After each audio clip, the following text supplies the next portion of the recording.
Hey, it's Andreas, and let's talk about how I built my financial foundation as a teenager and how you can do this too. There are some very important main points that I want you to take away from this video, and this is the habit building and also the patience mindset. And I will also give some practical examples on how I started accumulating wealth as a young individual. And you've seen me on this channel talk about, I've been invested in the market for over 10 years. Well, here's some, black and white proof on how I started my investment journey. And as you can see here, I've done a transaction list from my trading account with, the dates of when I did deposits and also the amount to show you, with the small means that I started saving up. So 2011 is the first date that I made my first deposit into my trading account. At this time, I was 16 years old, all right? I made some money before selling chocolate and Coca-Cola from my locker in high school, but I never really did anything useful with those cash. However, at this time, I painted the fence of a neighbor who was working in finance, who talked a bit about investments and how it worked. And I was, curious and decided to, hey, let's try it out. So I took this cash, this 5,000 Swedish kroner. That's, you can take away a zero to get this circa amount in dollars. So $500. I gave it to my dad, told him to, hey, open up a trading account for me here at this Swedish broker. So that's what we did.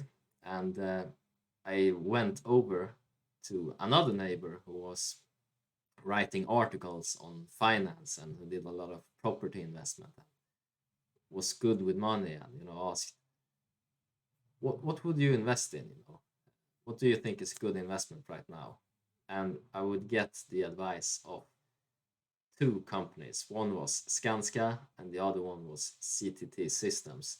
And CTT Systems were doing niche parts of an airplane. They were doing, they were part of the supply chain. And I was told that when they get orders, the stock rallies, right? So I bought this stock at 14 Swedish kronor a share. And I waited.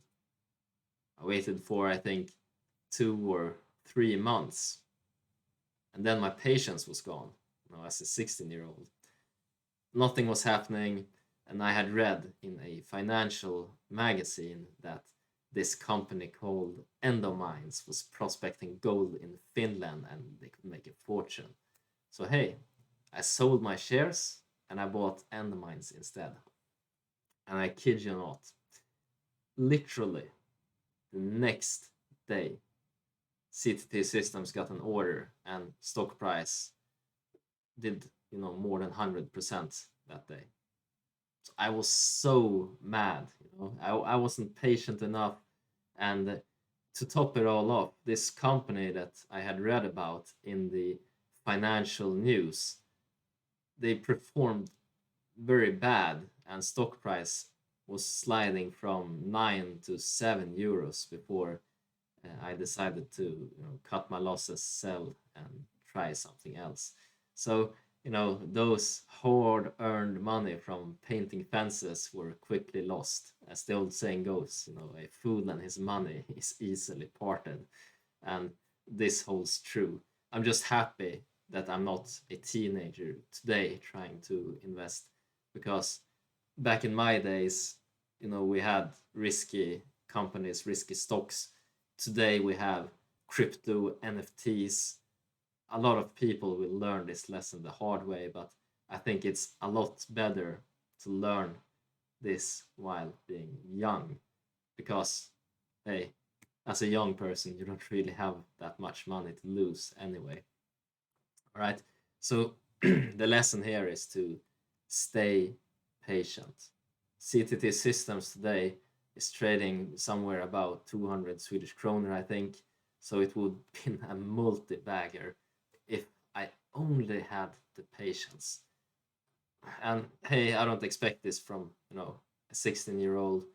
Whatever I say, most young people will try to day trade, trade around, make risky investments.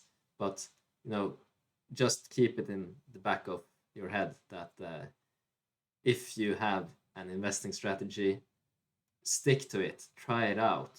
Don't get discouraged if the stock or the crypto is trading sideways. Stick with it if you have done proper research before. All right, so how did young Andreas acquire funds otherwise? Well, you can see some small deposits here. For example, here, $35. This is from me selling something to a friend, and back in those days, we didn't have cash apps, so I sent out the bank number and got a bank transfer. And you know, you can also see here in the summer, I did some work at the warehouse packaging, books to be shipped off. Made some money off of that. I know people who were in my age back then were working at fast food restaurants. I know McDonald's gets a lot of hate, but hey, you're one of the biggest employers of young people. So that's something you can do part time alongside with your studies. Also, cleaning things. For example, we can see this transaction right here on 2013. Then this was me working for a day at a law firm, cleaning the facility and sorting some papers. And you can see a lot of smaller transactions here from me selling different things. And then here in 2013, this is when I graduated from high school. I got some money from my mom and dad that I put into the trading account.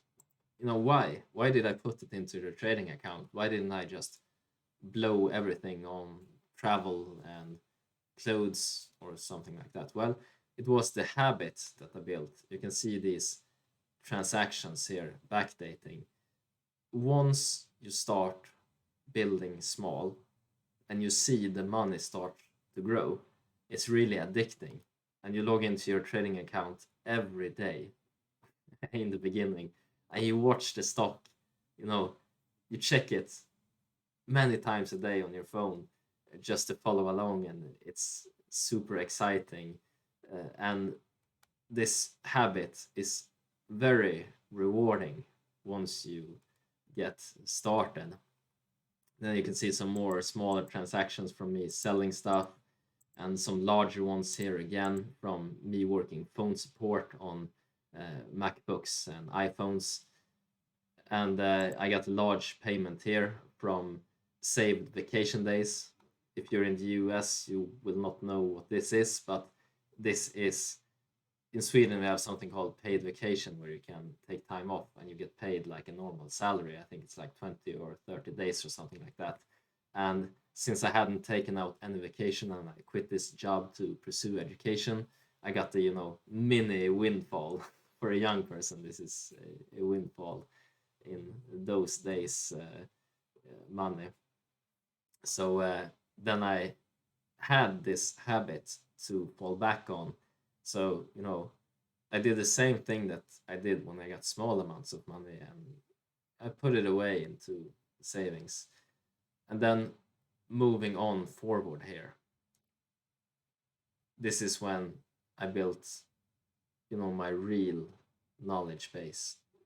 This money here comes from me working in a call center, setting appointments for very wealthy individuals. Like, I kid you not, these people were athletes, performers, singers, politicians that I saw on the television, CEOs. They were, basically famous people, and also very successful people from the business world who ran companies or who had founded companies. And as a salesperson, I would ask a lot of questions.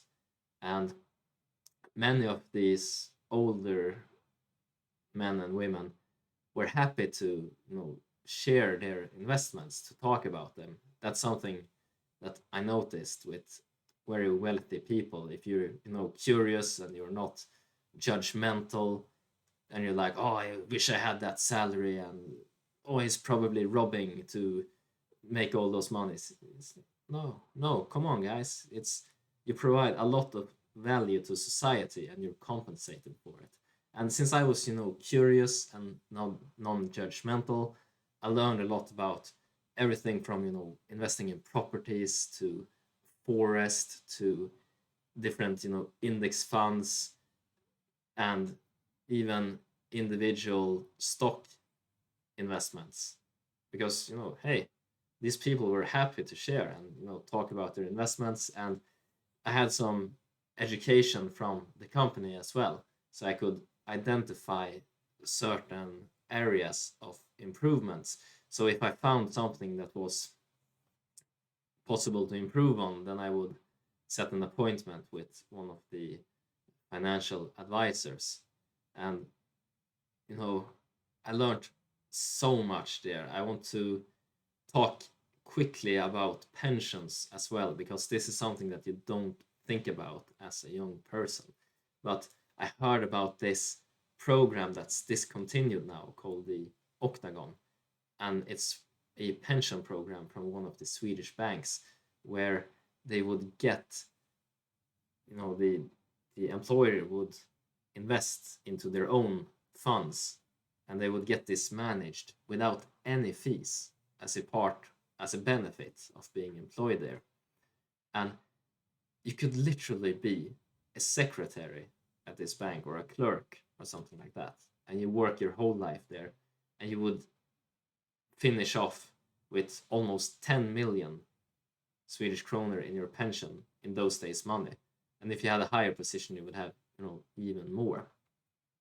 And there were also, I saw a lot of bad pension plans from, the younger years, because you tend to collect pension from different sources.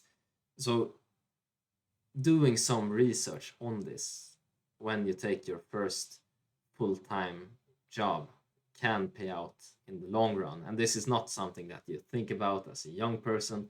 This will differ from country to country, but hey, the difference can be huge here. So maybe think a bit about it, maybe inquire about it in your job interviews. I know that this knowledge was something that I carry with me now for the rest of my life, and that I'm happy that I acquired. And I hope that you also gain a lot of benefit from this as a young person. And just to summarize, stay patient with your investment strategies, continue on when you've done your research, don't get discouraged, build the habits of investing some of your paycheck always. And let's summarize this. I did a sum here to see how much I put aside from basically 16 to 21. And this is 130,000 Swedish kroner. That's about $15,000. It's not great, it's not terrible, but what this did was that it allowed me to build a financial foundation as a young person. And then when I went on to full time, I was able to continue with this habit and continue to build my castle. And good things are worth doing, even, half measured. I show the deposits here.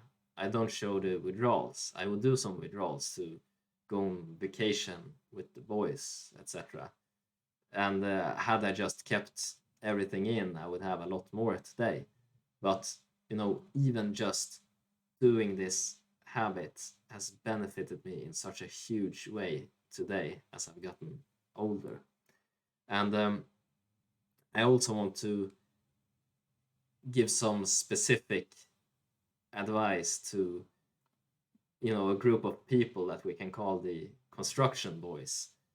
Because I remember here, after graduating high school in 2013 and moving to Stockholm and starting pursuing education, I didn't make a lot of money doing part time, but those fine gentlemen who, once they completed high school, they went into construction, into trade, they started making big, big money doing this. And, they would get a big apartment, 2 rooms, a nice car, stuff like that. If just chill a little bit with the lifestyle, maybe have a 1 room apartment first, not have a 2 room, and maybe buy a bit cheaper car, and you just start saving a little bit, then you will have a huge advantage later on in life, because you start way earlier, while the white collar workers will still be in education for maybe 3 or 5 years. You will start to do major deposits that will, over time accumulate massively. And this head start is not to be underestimated. So if you're one of those who go into trade, you have the possibility to become really, really wealthy by setting up this type of habit. And, just see from the dates here how few deposits I made back then. This habit has continued over into me doing monthly deposits now that I work full time. So, once again, make sure you build this habit. I cannot stress it enough. If you only get one thing from this video, start this habit of investing, and I hope you make a ton of money, whatever investments you do, and from whatever sources you get those sweet, sweet cash flows. Take care now. Bye bye.